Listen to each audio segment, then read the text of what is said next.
Namasté. Bienvenue à tous sur la chaîne Bougourou Margot. Aujourd'hui, question fort judicieuse auxquelles je vais me donner un grand plaisir à répondre. La voici. Un maître est-il nécessaire? La réponse est sans équivoque. Oui. Il est nécessaire d'avoir un guide, d'avoir un maître, d'avoir un bon parrain pour cheminer spirituellement. Cependant, il faut reconnaître qu'il y a des exceptions à cette règle. Pour quelques-uns, il suffira d'entendre la vérité une seule fois pour la réaliser presque instantanément.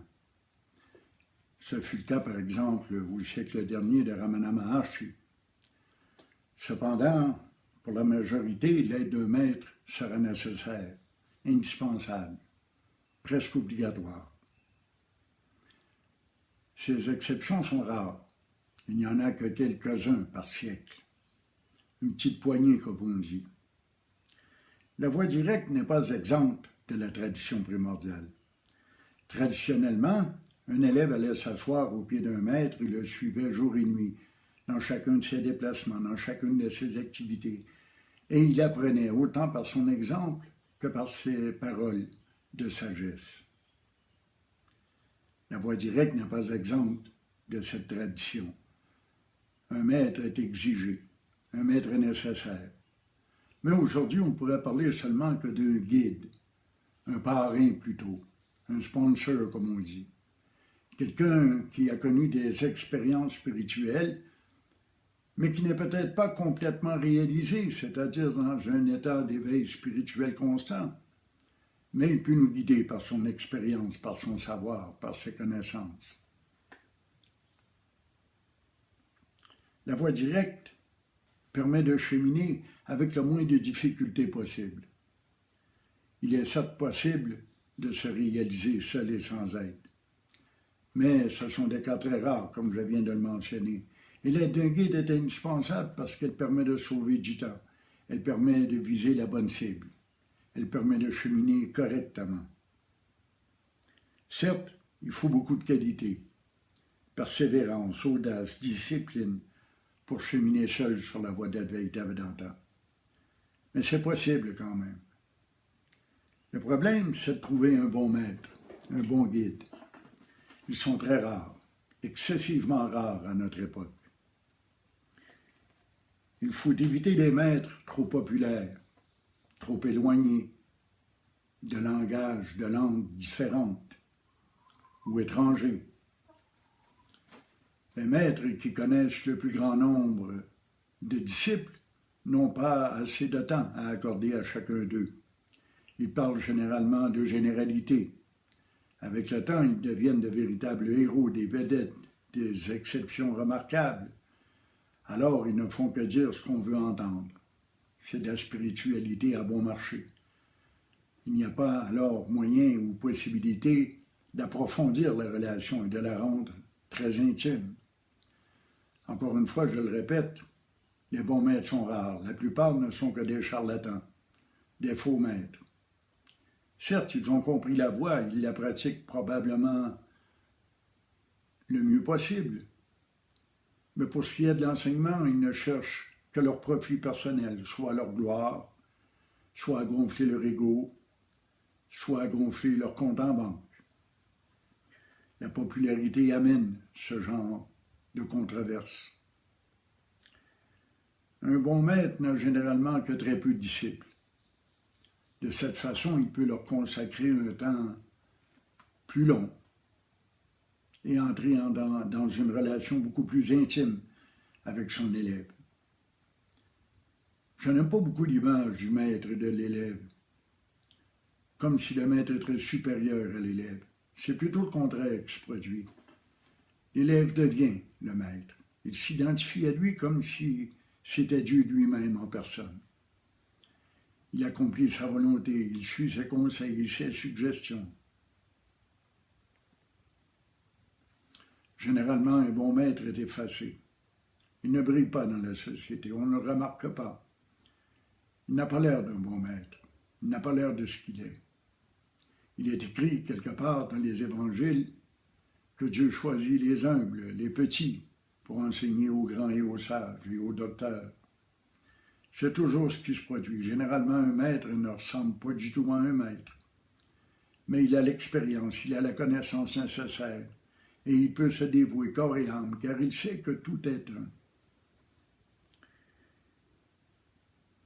Encore une fois, je le répète, si un maître demande de l'argent, ou demande de l'honneur, ou demande de la reconnaissance en retour, c'est qu'il est à côté du chemin.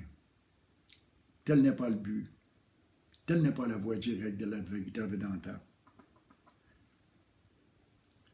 Ce bon maître n'est pas nécessairement complètement réalisé, mais il est sur la voie, il a déjà accompli un grand bout de chemin, et il peut vous prendre par la main et vous aider à faire le même parcours. C'est un guide. Les livres, les vidéos, les satsangs, les conférences ne peuvent remplacer les conseils judicieux d'un bon maître. Mais ils sont tout de même nécessaires. Il y a de nombreux écrits. Je vous conseille d'éviter des livres à grand tirage, ce qu'on appelle les best-sellers. Évitez des livres qui rapportent beaucoup d'argent. Cherchez plutôt des livres rares, généralement peu traduits ou traduits directement de la langue d'origine. Cherchez ce genre de livres saints et révélés. Ils comportent beaucoup d'enseignements. Ils détiennent la sagesse et la connaissance utiles et nécessaires à la réalisation spirituelle. Il n'est pas nécessaire non plus de vivre auprès de son maître. Certains le font et le servent comme si c'était Dieu en personne, mais ce n'est pas nécessaire. Notre monde a évolué. Aujourd'hui, la connaissance spirituelle est disponible sur YouTube, sur Internet, dans les livres. La connaissance spirituelle est à notre portée, plus que jamais. L'information est une denrée beaucoup moins rare qu'il y a des siècles. Avant, l'enseignement était oral. Il fallait qu'un maître enseigne directement aux disciples. Aujourd'hui, grâce au net, entre autres, on peut communiquer de différentes façons. Cela peut se faire par vidéo, par écrit, par téléphone, via Skype.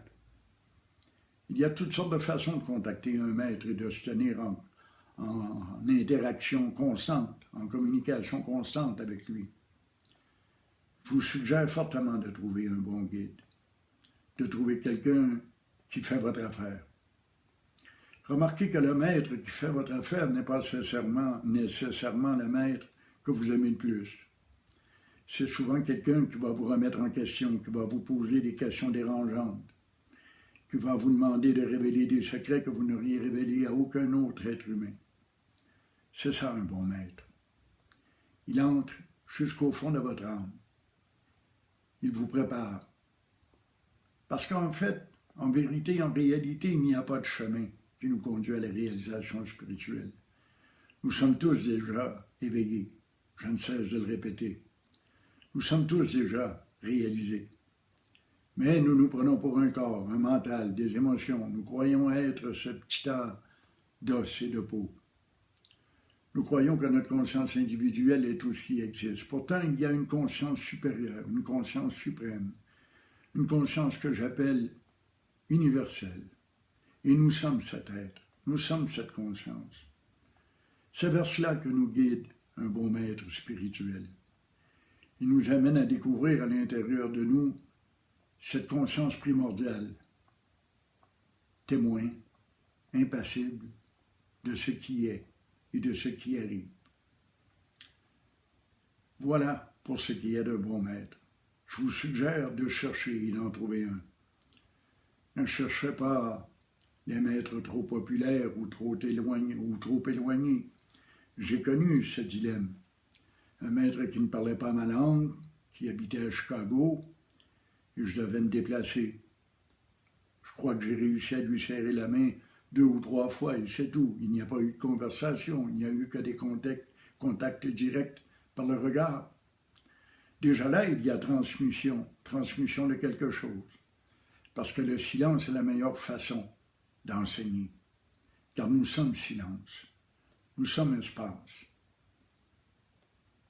nous sommes cette éternité, nous sommes lui. Et dans le Maître, on doit voir lui, on doit voir Dieu, on doit voir un être humain réalisé, qui a compris, qui a expérimenté, qui a atteint l'objectif, même si on ne peut pas calculer ça comme un but. C'est une redécouverte, je le répète, redécouvrir sa vraie nature. Alors voilà, j'espère avoir répondu à votre question. Et si vous avez besoin de plus amples informations, n'hésitez pas à me texter sur Messenger à bougourou@gmail.com. Envoyez-moi vos questions et vos commentaires, c'est toujours apprécié. Je tenterai d'y répondre dans les plus brefs délais. Au revoir.